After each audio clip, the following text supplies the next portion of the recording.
Maze TV.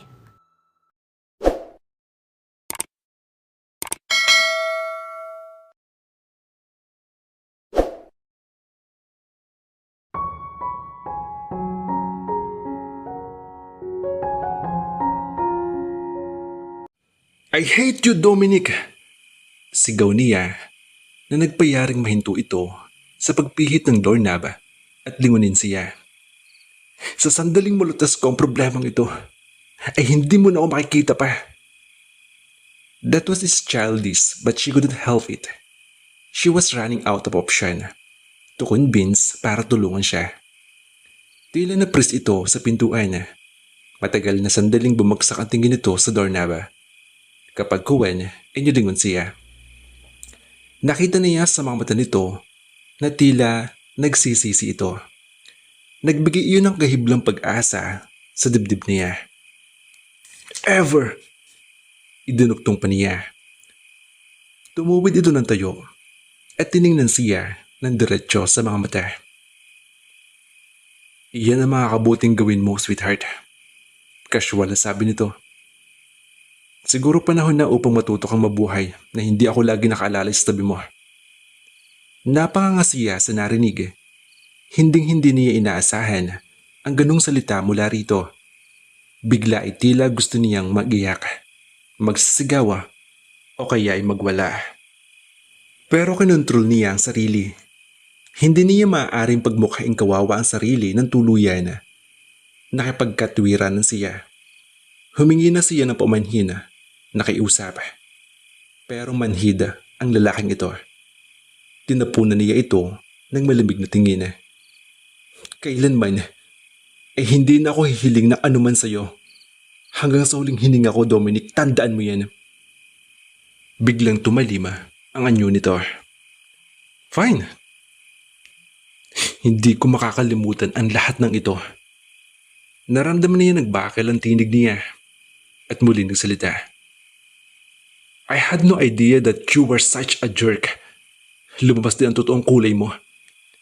And to think na pinaniwala mo kung mahal mo ako noon na mananatili kang nariyan lang. Isang matalim na tingin ang ipinukol nito pagkatapos ay isang nakakalokong ngiti. Tama ka, Andrea. Noon yun. Past tense. At hindi lumalabas ang totoong kulay ko dahil magkaibigan naman tayo noong kulang 20 taon at wala kang maipipintas. Maybe you just got sick and tired of your selfishness and immaturity. Napasinghap siya. Naramdaman niya nagiinit na ang sulok ng mga mata niya. Oh, how I hate you! Sigaw niya na tila bata. Mas pinatunayan ang akusasyon nito. Sige, umalis ka na. Doon ka na kay Sarah mo. Pakasalan mo siya. Pero tatandaan mo ito. Sisirain ko ang araw ng kasal nyo. Kakabitan ko ng bomba ang bridal car niya. Riregaluhan ko kayo na maraming dinamita. Kakalbuhin ko siya, Dominic. Kakalbuhin ko siya. Gigil na gigil at hinihingal na at namamao siya sa galit. Isang malakas at malademonyong tawa ang kumubala mula kay Dominic sa pagkabigla niya. There was an honest amusement in his eyes nang tumingin siya dito. Andrea. Wika nito sa tono na ginagamit lamang para sa isang bata. Nakangiti at umiiling-iling. Nakakatawa ka talaga. Para ka pa rin bata. Other times, I had humor all this.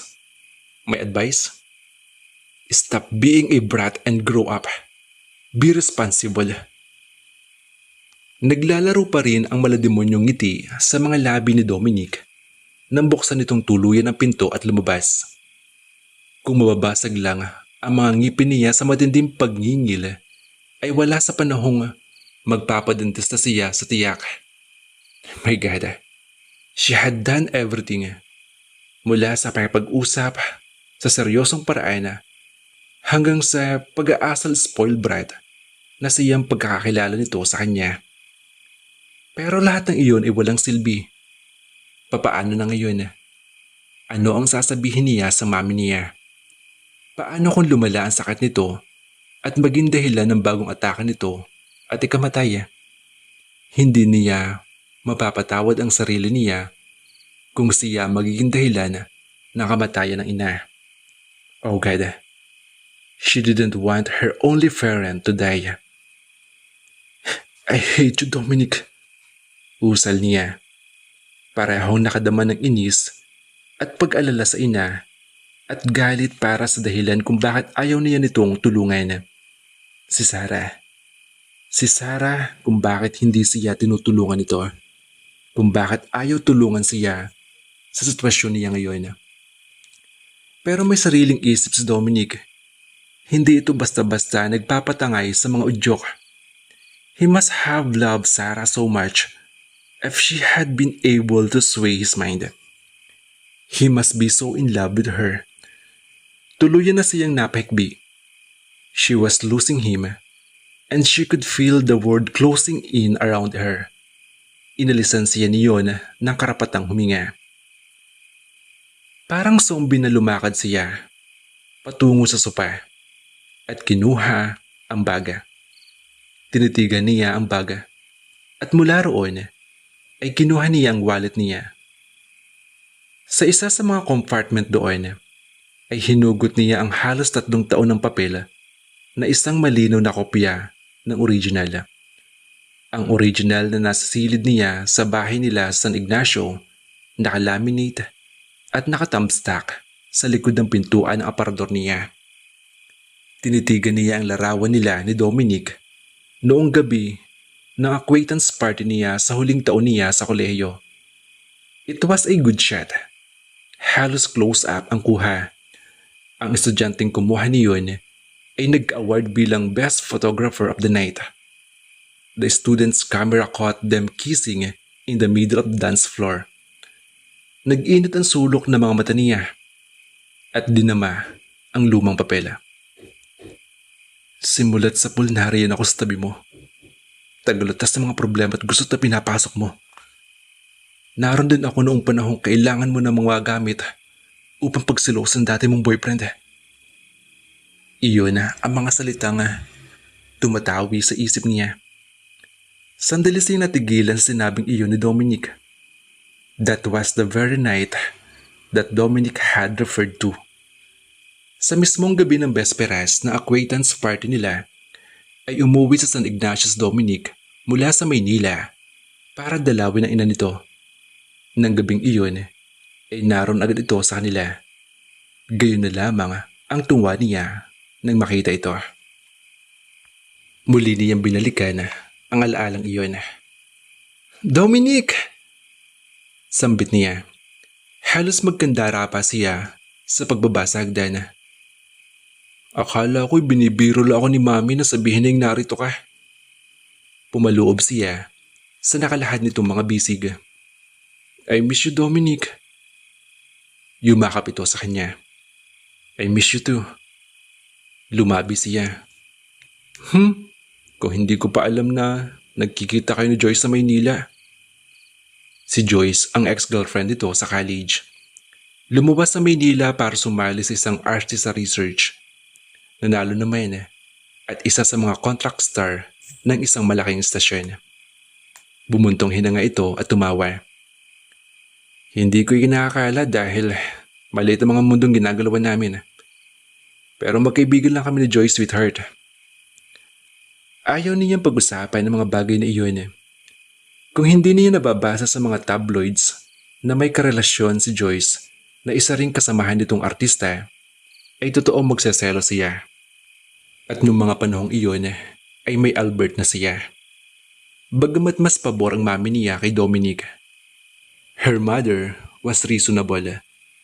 Binigyan ito ng timbang na galing sa mabuting pamilya ang kasalukuyang boyfriend niyang si Albert. Kaya naman nagsawalang kibo ito nang ipakilala niya rito ang boyfriend. Palihim niyang sinuyod ang tingin si Dominic. Habang nagkakaedad ay lalo itong gumagandang lalaki. Talo pa nito ang artista. Malakas ang atraksyon sa mga babae. Lalo't napaka-charismatic nito. But then there was something about him that was more than just handsome. Sa tuwing tinititigan niya ito, ay may init na naglalanda sa buong pagkatao niya. Tumititig na naman ikaw komento ni Dominic nang umiti sa kanya. Ito ang pinakamatagal mong pag-uwi rito sa atin. 9 months. Masyado ka nalilibang sa trabaho mo. Tumawa si Dominic. Pinakawalan nito ang sarili mula sa pagkakapit niya at sinipat siya ng tingin. Parang mapagmahal ka ngayon kesa dati Slimmer too. Medyo pumapayat ka. Nawalan ng baby parts mo. She was so pleased that he noticed, and it was torn between her secret feelings for him and the new man in her life na medyo alanganin pa because she had really want his relationship with Albert succeed. She was almost 21. Gusto niyang palayain ang sarili sa pagkakakulong sa lihim niyang damdamin kay Dominic. Gusto niyang bigyan ng pagkakataon na sarili sa ibang lalaki at limutin ang damdamin kay Dominic. And Albert was her biggest chance. Ito lang naging boyfriend niya na tulad ng mami niya ay wala rin naman siyang maipipintas. Albert was a year younger than Dominic. He had stable job as one of SIC's faculty personnel. Matalino at mature ang pananaw sa buhay at magandang lalaki rin naman. Kaso, kung kailan naman nakatuon ang buong pag-iisip niya sa kanila ni Albert, ay saka naman sila nagkatampuhan. And as always, si Dominic ang dahilan. So, kumusta ang school Tumingin siya rito at ngumiti. Tamang-tama ang dating mo dahil bukas na acquaintance party namin at kailangan ko ng escort. Nakapaloob doon ang biglang pagdududang pinananabigan nga niya ito na ang dahilan kung bakit ganoon na lang ang tuwa niya ay dahil tulad ng dati may kailangan na naman siya rito. Acquaintance party pala. Hindi ako maaari sumabit. No problem. Kahit sinong kaibigan namin ay maaaring isama. I really wanted you to come. Ngumiti ito. May nahihimigan ba akong ibang dahilan sa pagnanais mo sumama ako? Magsabi ka nga sa akin ng dahilan. Magsabi ka sa akin totoo, Andrea. Napasinghap siya. Hinila niya ito sa barandilya ng balko nila at naupo siya roon. Si Dominic ay nanatiling nakatayo at nakatunghay sa kanya. Actually, gusto ko lang pagsilosin ang boyfriend ko. Kaya gusto kong sumama ka. Sinasabi ko na nga ba Nakangiting sabi nito. Gusto mo na naman akong gamitin. Dominic, I hate that word gamitin. Napasimangot siya. Besides, what are friends for? Kung ikaw ang hinihilingin sa akin ng ganyan hindi ako muli dalawang isip na sumunod. Itinaas nito ang dalawang kamay. Okay. Bakit nga pala gusto mong pagsilosin ng boyfriend mo? And by the way, sino ang latest mo ngayon? Kilala ko ba? Umiling siya. Taga rito ang pamilya ng father niya pero sa Maynila sila nagpipirme dahil naroon ang trabaho ng father niya. Doon din siya nag-aral. But when Albert's father retired from his job due to health reason, nag-decide siya na umuwi dito. PE teacher siya. Sinundan niya iyon ng buntong hininga. Nilingan niya ang harden na inabot ng ilaw mula sa balkon at tumingin doon. Paano niya sasabihin nitong nakalipas na mga linggo ay si Dominic mismo ang pinagsasalosan ng boyfriend niya. Sa mga naging boyfriend niya ay napatunayan niyang hindi mahirap mahulog ang loob niya kay Albert. That loving him would be easy. Naniniwala siya sa pamamagitan ni Albert ay malilimutan niya ang damdamin niya kay Dominic. But little did she know that Dominic's ex-girlfriend in college was Albert's first cousin. si Vicky. At sinabi nito sa pinsan na may relasyon siya kay Dominic sa kabila ng nasa Maynila na ang kababata. At nang kumprontahin siya ni Albert tungkol kay Dominic, ay hindi agad siya nakapagsalita sa pagkamangha niya na kilala nito si Dominic. Ang sandali niyang pagkatigalgala ay itinuring ni Albert na pag-amin at kahit ano ang gawin niyang paliwanag ay hindi nito pinakinggan. So, my cousin Vicky was right. Isa kang player at sanay ka magdalawang boyfriend. Lalo na't malayo ang isa na hindi lang minsan ginawa mo ng ganito. Iyon ang mga salitang binanggit ni Albert sa kanya noon. Pagkabanggit sa pangalan ni Vicky ay lalo siya nabigla at lalong humaba ang sandali ng pagkumid niya. Tumibay ang paniniwala ni Albert sa kasinungalingan ng pinsan nito. Tumalikod ito at umalis ng bahay nila nang hindi siya nabigyan ng pagkakataong makapagpaliwanag. At bagamat hindi ito nakapag-bright sa kanya, ay hindi rin naman ito tumatawag o mag-abalang kausapin siya sa eskwela. Hindi rin ito sinasagot ang mga mensaheng ipinapadala niya sa cellphone nito. And that had been a week ago since it happened. Alam niyang dadalo sa acquaintance party ng college senior student si Albert dahil napag-usapan na nila iyon noon. Noon pa mang hindi sila nagkakatampuhan.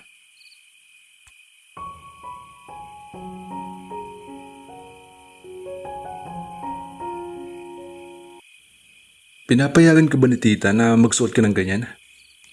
Tanong ni Dominic nang sunduin siya nito sa kanila kinabukasan ng gabi. Ang mga matay sumuyod ang tingin sa kabuuan niya. Ano ang masama sa suot ko, Dominic? Patay mali siyang tanong niya. Nakita niyang hindi pagsang-ayon sa mga mata nito, bagamat may nakasingit doong paghanga. Well, tinan mo nga sarili mo. Dominic, please. Pwede ka namang humanga na lang. Kunwari pairap niyang sabi. Nahuhulaan niya na hindi iyon ang ibig nitong sabihin, pero gusto niya itong tuksuhin. Wala ka nang alam sabihin sa akin kundi ang dalawang adjectives na iyan sa maraming taon. Baka naman nag-improve na ang vocabulary mo ng adjectives pagdating sa akin. Tumawa ito. Sweetheart, para sa akin you're still endearing and adorable. Pero hindi nang gusto kong sabihin. Napaka-revealing ng suot mo. Hinagod nito ng tingin ang suot niyang haltered tank top and tight jeans that emphasized her rounded buttocks and waistband that lowered in her hips. Come on, magpalit ka nga ron. Dominic naman hindi lang ako nagsusuot ng ganito. Tsaka pwede ba wag kang ganyan? Napabuntong hininga lamang ito.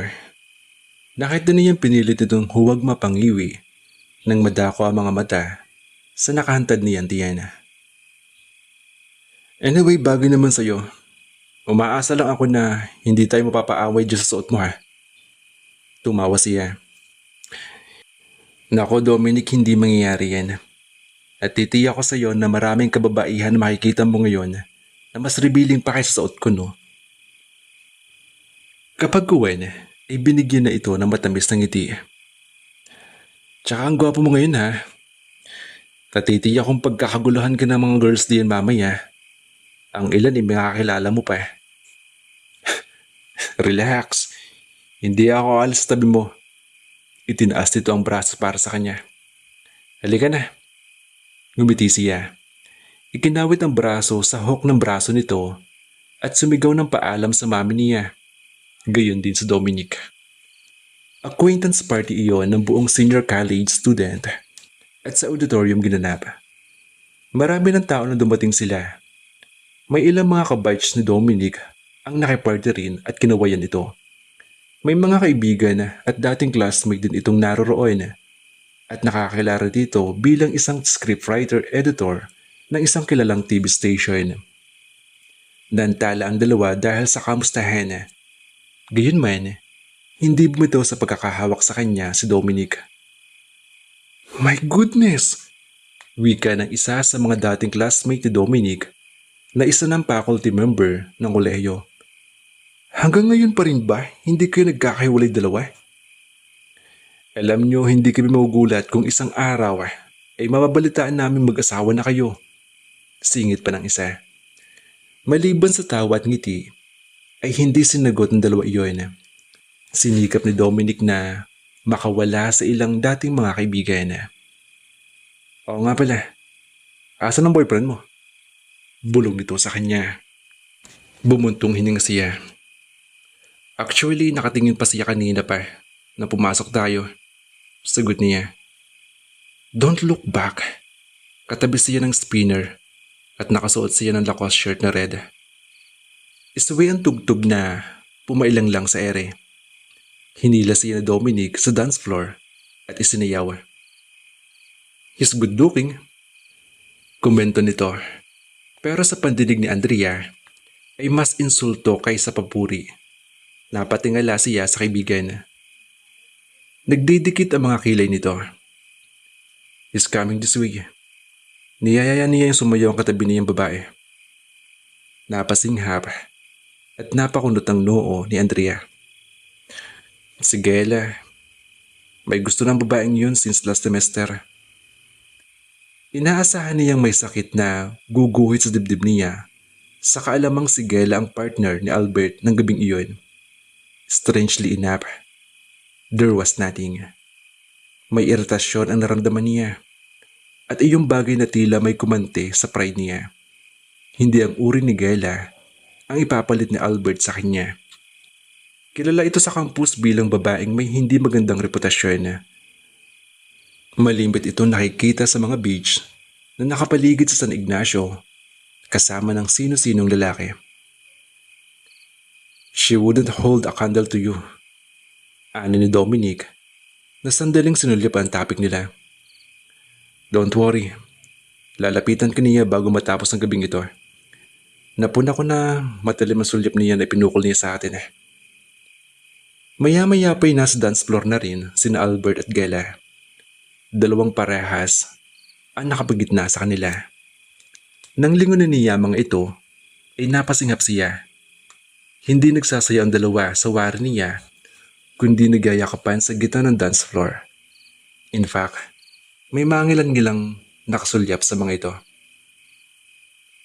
May kasalukuyang ka bang girlfriend ngayon ha, Dominic? Out of the blue ay tanong niya. Bahagya lang ang pag-atubili nito sa tanong niya. Never got the chance to woo someone. Malapit na pagtatapos ko sa filmmaking. Dumarami ang script na nakaatang sa akin at may inaasam akong directorial job. Ba't mo nga pala natanong yan? May ilang beses siyang tumikhim bago sumagot at tumingin siya sa mga mata nito. Sigurado ka naman na aware ka na almost 21 na ako, hindi na bata, di ba? At magkaibigan na tayo mula pa nung bata pa tayo. Hindi mo ba naisip na higitan pa sa pagkakaibigan ang relasyon natin dalawa? Sa mga salitang nabitawan niya, nakita niya sa mga mata ni Dominic ang tila pagkabigla nito at isang emosyon na gumuhit na hindi niya alam kung ano